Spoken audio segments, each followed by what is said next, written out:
Well, going back to the Sly Guy TV, you're watching the Sly Guy, Kaboom, Kaboom, Super Kaboom, oh yeah, Kaboom, hey, here we go.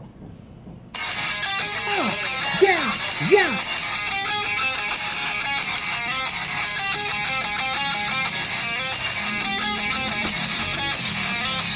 It is gone. It is time. It's the time. Magic change forever. Magic change forever. Oh yeah. Then we're coming back from school. I bet the teachers think we're cool. But now we're going up to stay up late. Gonna call up all the friends and watch the movie till the end. But we'll never go to bed, yeah. Going up for zombie and beer. She's so fine and one night sky is clear. Coming down and our parents won't know. Going right down to the rock show. Going out tonight. The only thing that feels so right. We're walking hand in hand, pretending. Going out tonight. We're gonna have another fight. I know what's going down. Pretending we're ending. Yeah, welcome back, guys. Another episode of a Sly Guy TV with the Sly Guy, and right now we've got June. We have a date which you guys are definitely going to remember. That date being June 29, 2023. The day that Magic the Gathering changed forever. So what happened during that day? Well, what happened with Magic the Gathering is the cards suffered a significant change. Here's why.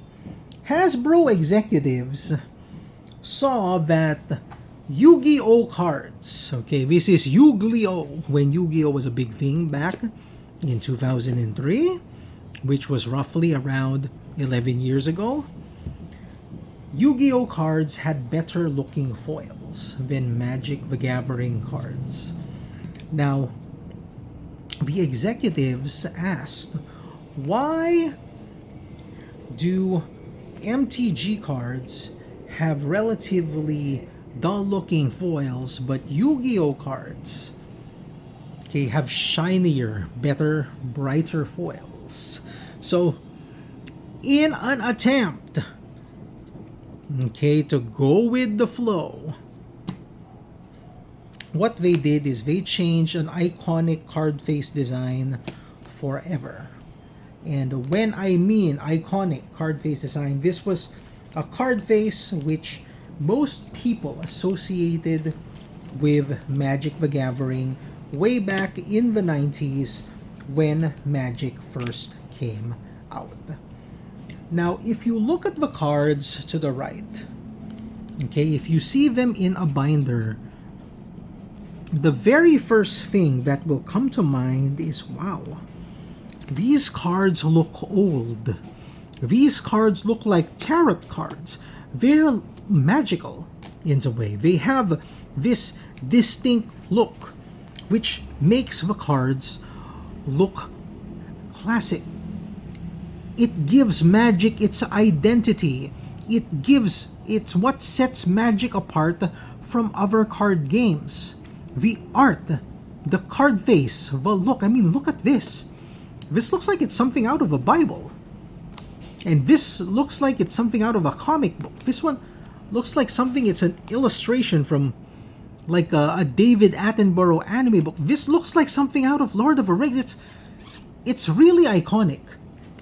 I mean, the way the cards looked way back then was super, super iconic. And from afar, just by even if these cards had different, or even if the cards had a different language printed on them, if they were Chinese, Japanese, German, you could tell the cards apart just by looking at the face of a card and the art of a card. I know this is Swords to Plowshares. I know this is Wrath of God. I know this is Savannah Lions. So that's the basic difference. Now, they had this new Yu-Gi-Oh look. And these cards look like Yu-Gi-Oh cards. And I kid you not, they look very much like Yu-Gi-Oh cards. I mean, look at the frame. Look at this frame. They said that they made the borders a bit smaller and thinner to the side so that the art could be the same, so that they could showcase the art more, especially with the foils. But if you look at it, the frames aren't too different at all. Why did they make this change? Why did they put the text box there? And why did they put the power and toughness there? They say, this will make it look more visible for people to see. I mean, I can see 2-1 fine right there. I can see that perfectly here, and it gives the card this nostalgic, classic look, making it look like a collectible. I mean, even if I was a novice and I didn't know what these cards did or how much they were, I'd think that these cards were collector's items because they're very hard to find now. Old face cards, super rare and super hard to find. These new ones, however, are very, very different, and they don't scream Magic the Gathering. The only thing that's the same right now are the backs of the cards. Those are the only things that are the same right now. And I have no clue why they decided to make that change. Why they decided to make Magic the Gathering look like Yu-Gi-Oh! That looks like a Yu-Gi-Oh card. That does not look like Magic the Gathering. There's nothing magical about it. This is magical. It's a knight. This is magical. It's Wrath of God. This is magical. Swords to Plowshares. There. Really good art. This is magical. Order of the White Shield. Wow. Lord of the Rings feels. Game of Thrones feels. You feel like you're playing a fantasy game. Here, right now, I don't know what I'm playing.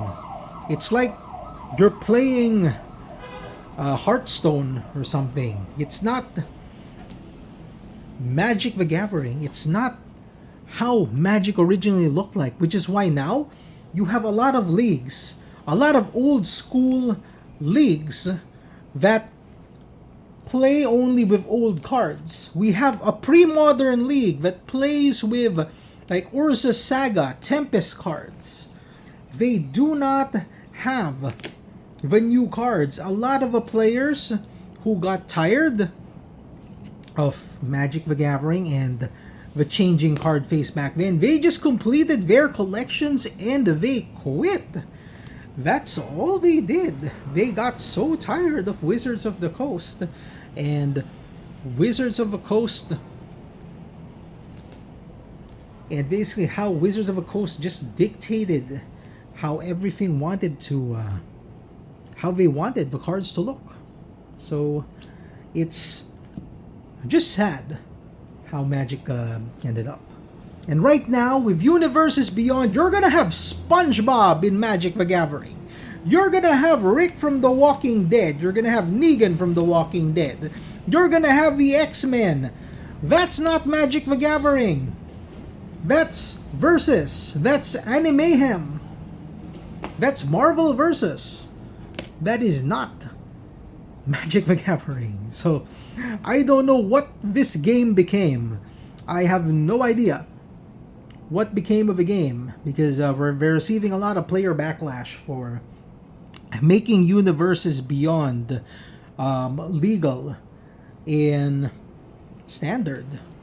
So how will Magic look like now? I mean, right now, you have people, the people who quit and who tried again are just playing Arena. You still have people who play in certain tournaments, certain stores, but it's not as mainstream as it used to be. It's not as widespread as it once was. And I do believe that the glory days of Magic the Gathering are way behind them. Sure, people will still be playing in the States. You have the evil investors still investing in cards, but Magic isn't the same. It's not what it used to be. I mean, if you guys want to see old school Magic, go to Timmy the Sorcerer, because right now, old school is a format of its own now. So, I have no clue if other people are still planning on playing Magic the Gathering, what they plan on doing to play Magic the Gathering, but most people in Europe play old school. Most people play pretty modern. A lot of people play Commander now, and in Commander they don't even use real cards. They just proxy the cards that they want. So I do believe that the future of Magic the Gathering is shaky. I believe that the people who run the company have no idea what they're doing, and right now we are at a time when Magic is nothing but FOMO. It's just the FOMO. It's like people who still like playing the game will play it, but you can never convince a non-Magic player to even touch the game. I can guarantee that. You cannot convince a non-Magic the Gathering player to try to get into the game because they will just get frustrated when they discover that they've spent over $100 and they can't even build a decent deck due to what Magic has become right now, which is just a cash grab. Yep, just by 2 cents. Anyway, Sly Guy TV here with the Sly Guy. What do you think? Did Magic ruin itself way back in 2003 by changing the card frame? Comment below. Sly Guy TV with the Sly Guy signing off.